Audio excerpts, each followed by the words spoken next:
정신과 약은 중독이 된다. 의존성이 생겨서 약을 평생 먹어야 된다. 중독에 대한 걱정으로 정신과 약 복용하기가 걱정되시는 분들은 꼭 이 영상을 보세요. 페이스타임 정신과 이상원입니다.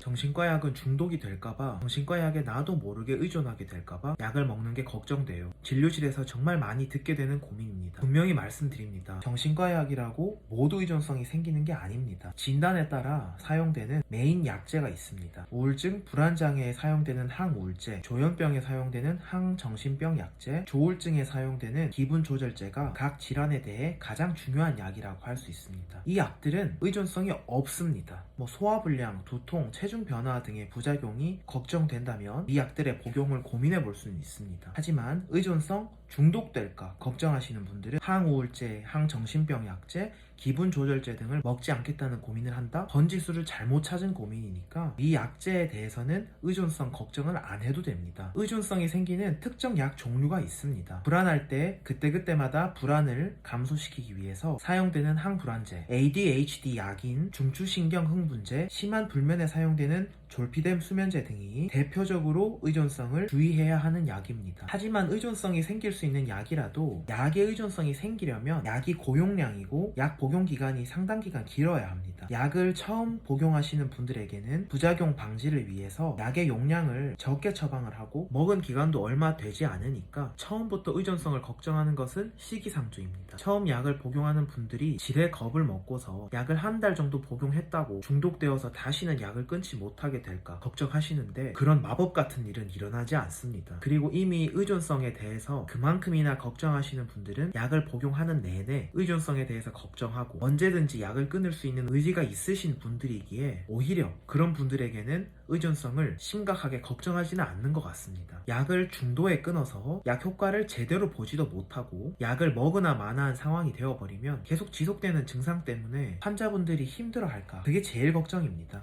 우선은 약을 먹기 시작했으면 효과를 충분히 누리세요. 점차 증상이 안정되면 약을 줄여봐도 됩니다. 의존성이 있던 없던 무슨 약이든 갑자기 끊으면 금단 증상이 발생할 수 있으므로 약을 끊고 싶다면 충분한 기간을 두고 천천히 줄여나가야 합니다. 조급해하지 않는 것이 중요합니다. 우선 약의 효과를 느껴보고 얼마나 먹을지 어느 정도 기간에 걸쳐서 약을 끊을지를 정신건강의학과 전문의와 상의하면 됩니다. 자, 정리하자면 항우울제, 항정신병 약제, 기분조절제는 의존성이 없는 약이니 중독 걱정은 하지 마십시오. 항불안제, 중추신경 흥분제, 졸피뎀 수면제는 의존성이 생길 수 있습니다. 증상 완화의 목적으로 전문의와의 상의를 통해서 적절한 양, 적절 기간 약제가 사용된다면 의존성 걱정은 우선은 좀 넣어두십시오. 우선 약제 효과를 보고 난 이후에 증상이 조절되면 천천히 조급해하지 말고 약을 줄이면 됩니다. 정신과 약이라고 평생 먹어야만 하는 것도 아니고 단약, 약 끊을 수 있습니다. 이 영상이 도움이 되셨으면 좋아요, 구독 부탁드리겠습니다.